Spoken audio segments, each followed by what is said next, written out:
झारखंड के पूर्व उप मुख्यमंत्री और आजसू सुप्रीमो सुदेश महतो इस वक्त पार्टी कार्यालय में है और सभी कार्यकर्ताओं से मिल रहे हैं और आज एक कार्यकर्ता सम्मेलन यहां पर रखा गया है। वर्तमान की वस्तु स्थिति को लेकर जो झारखंड में राजनीतिक संकट उत्पन्न हो गई है और सरकार को लेकर जो बातें सामने आ रही है, कभी भाजपा की ओर से, कभी जेएमएम की ओर से, कांग्रेस की ओर से, यूपीए गठबंधन की ओर से, उन तमाम बिंदुओं पर लेकर इनका क्या कुछ कहना है, यह देखिए। जो हालात हैं, इस हालात का सही मूल्यांकन और सही नेतृत्व, जनभावना का सही नेतृत्व मिल सके, ये पूरा कार्यक्रम अभी हम लोगों ने निर्धारित किया है और ये कार्यक्रम चलेगा। जहां ग्रामीण स्तर पर, गांव स्तर की समस्याओं को एकत्रित करके, प्रखंड स्तर पर होने वाली समस्या, अंचल में होने वाली समस्या, लॉ एंड ऑर्डर पर होने वाली समस्या, सरकारी संसाधन का दुरुपयोग से लेकर जो हमारा मूल एजेंडा है सामाजिक न्याय का, हमने आग्रह किया, मुख्यमंत्री से दो बार आग्रह किया इस प्रदेश में जातीय जनगणना कराने का। जैसे बिहार सरकार ने किया उसी तरह राज्य सरकार को भी जातीय जनगणना कराना चाहिए, क्योंकि ओबीसी को लेकर लगातार हम लोग बात करते रहे और ओबीसी के आरक्षण की मांग करते रहे। तो ये बेहतर होगा कि उससे पहले हम जातीय जनगणना प्रदेश में कराएं ताकि कोई भी समाज छूटे नहीं और सामूहिक रूप से सभी समाज को उसके हक के अनुसार भागीदारी मिले, ये सुनिश्चित करने का हम लोगों ने आग्रह किया था। और ये लगातार इसकी सूचनाएं और इस संदर्भ में हमारा कार्यक्रम भी, आंदोलन भी चलता रहा है। अब इसका व्यापक स्वरूप में आंदोलन की तैयारी पार्टी करने जा रही है। चरणबद्ध रूप से इस कार्यक्रम को जारी किया जाएगा।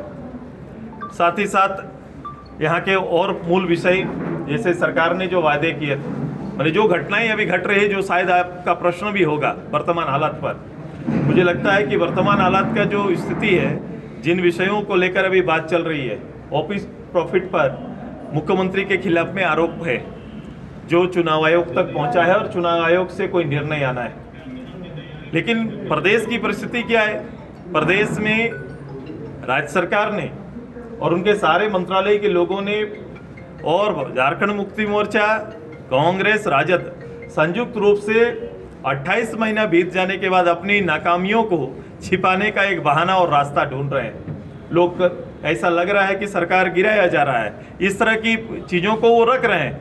लेकिन वास्तविकता क्या है कि भाई ऑफिस ऑफ प्रॉफिट में आपके खिलाफ में आरोप तय हुआ है और चुनाव आयोग उस संदर्भ में माननीय राज्यपाल के सामने अपना रिपोर्ट भेजेंगे। मात्र इतनी घटना है। इसके साथ साथ कई तरह की एजेंसियां जो जांच कर रही है तो उसका पुख्ता सबूत भी मिलते जा रहा है। तो इन सब चीज़ों से ध्यान भटका कर मूल विषय जो राज्य सरकार इस प्रदेश के अंदर 2 साल की अराजकता की स्थिति, लूट की जो स्थिति, जो यहाँ के रिसोर्स थे, रिसोर्स को पर्सनल रिसोर्स बना दिया है। जो राज्य रिसोर्स होना चाहिए वो पर्सनल रिसोर्स बन गया है। उसके ऊपर और इन सारे जितने भी कमिटमेंट थे राज्य सरकार के, उनको छिपाने का काम राज्य सरकार कर रही है और ध्यान भटकाने के लिए इस तरह के आचरण कर रहे हैं। मैं रोज देख रहा हूँ कौन किसकी सरकार गिरा रहे हैं। ये कह रहे हैं कि वो भारतीय जनता पार्टी हमारी सरकार गिरा रही है। दूसरा, आपने देखा होगा कि झारखंड मुक्ति मोर्चा का महासचिव मीटिंग करके पूरी बात बोलते हैं कि 19 भारतीय जनता पार्टी के विधायक हमारे संपर्क में हैं। तो ये आरोप भी आपका सही नहीं जचता, क्योंकि ये पब्लिक बड़ा कंफ्यूज है कि भाई कौन किसकी सरकार गिराना चाहता है। ये असल में ये हो रहा है कि ये ध्यान भटकाने का काम हो रहा है, नाकामियों को छिपाने का काम हो रहा है। और इस सब से और इस तरह से जो नाटकीय व्यवस्था से आप जनता से पार नहीं पा सकते हैं। जन मुद्दों के साथ और कमिटमेंट को पूरा करने का हल्ला बोल कार्यक्रम हम लाएंगे और पब्लिक के साथ खड़ा होकर उन मुद्दों को पूरा करने की आपसे और आपकी सरकार और इस गवर्नमेंट से अपील करेंगे और आंदोलन करेंगे। क्या मध्यावधि चुनाव की मांग करेंगे, क्योंकि अभी ये इस तरह का हौच पौच हो गया है? क्या वो उसका विकल्प है? क्या मध्यवर्ती चुनाव इस माहौल का विकल्प है?